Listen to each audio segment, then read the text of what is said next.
Alors Michel, je voulais qu'on discute un petit peu de Balafré. Oui. Comment est née l'idée de ce roman? Comment il y a l'idée de ce roman? En jouant à World of Warcraft.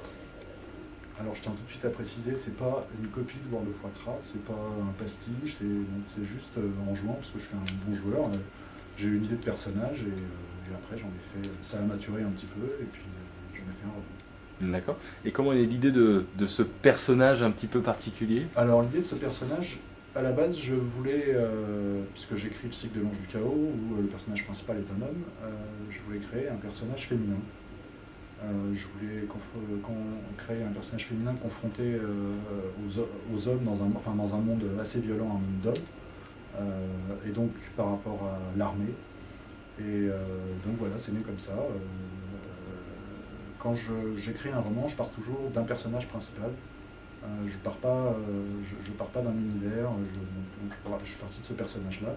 Et je voulais que ce soit un personnage un petit peu écorché, donc je voulais créer un passé un peu troublé, puisque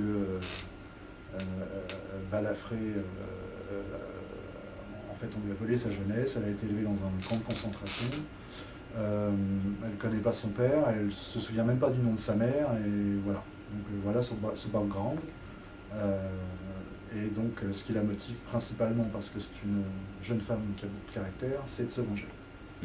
Donc elle va rentrer, on explique rapidement le début du roman, elle est dans un camp, elle va en sortir, elle va en être libérée, juste après s'être enfuie tout du moins, et elle n'a qu'un désir finalement, c'est de rentrer dans l'armée de ses sauveurs pour pouvoir aller frapper sur ses oppresseurs.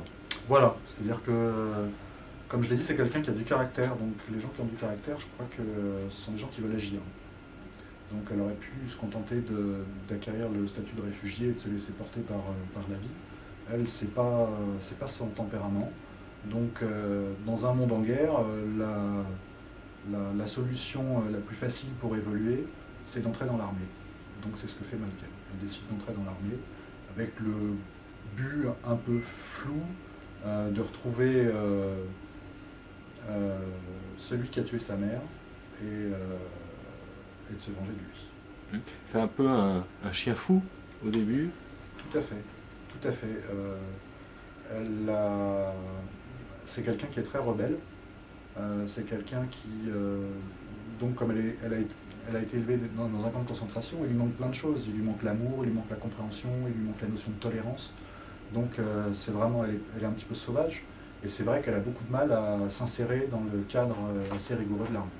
C'est un plaisir d'avoir un personnage comme ça à reconstruire, ou au contraire c'est une difficulté parce qu'il lui manque plein de choses? Eh bien, je me suis pas du tout posé la question comme ça, euh, sachant que, comme c'est un cycle, euh, le passé de Malken ou ce qui lui est arrivé va pouvoir être développé. Donc, je trouve ça assez intéressant, au contraire, plutôt que de créer un personnage dont on sait déjà tous les tenants et les aboutissants. Il y a ce personnage central de Balafré, Oui.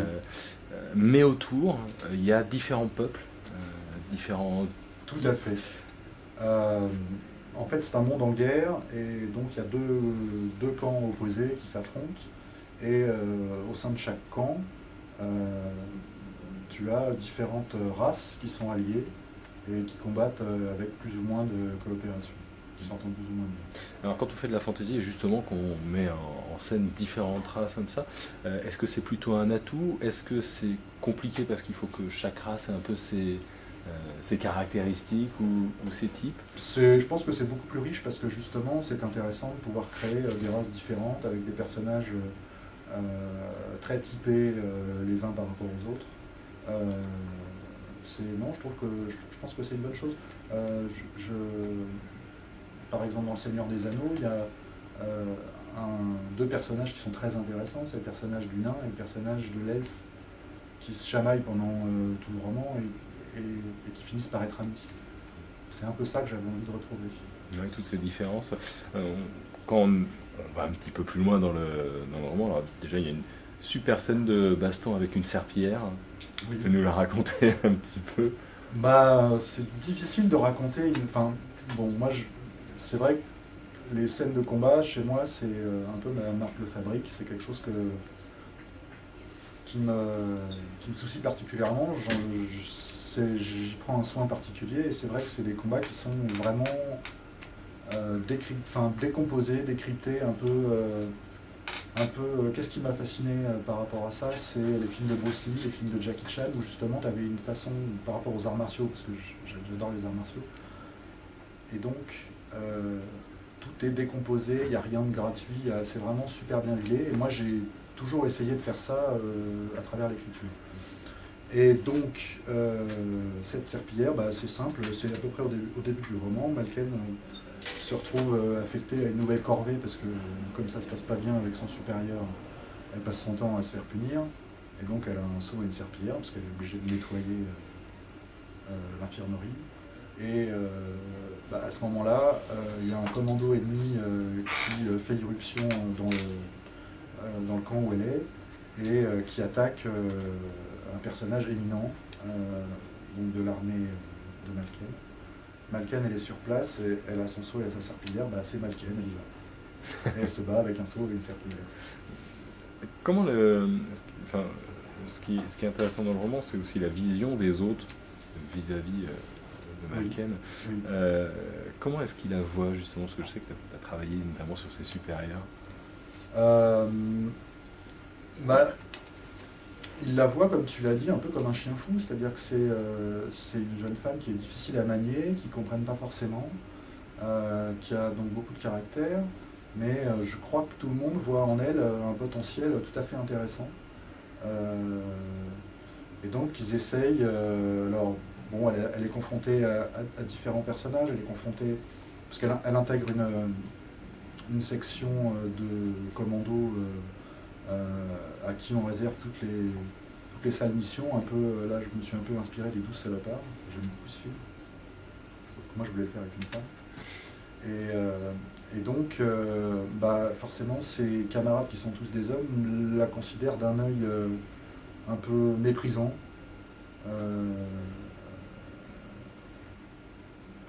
Et ils voient pas vraiment ce qu'elle vient faire là.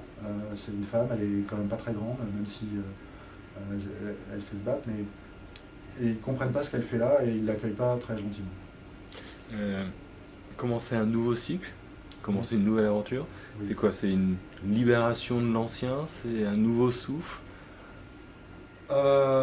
Ça pourrait être une libération, effectivement. Ça l'est pas tout à fait parce que j'aime beaucoup mon cycle initial.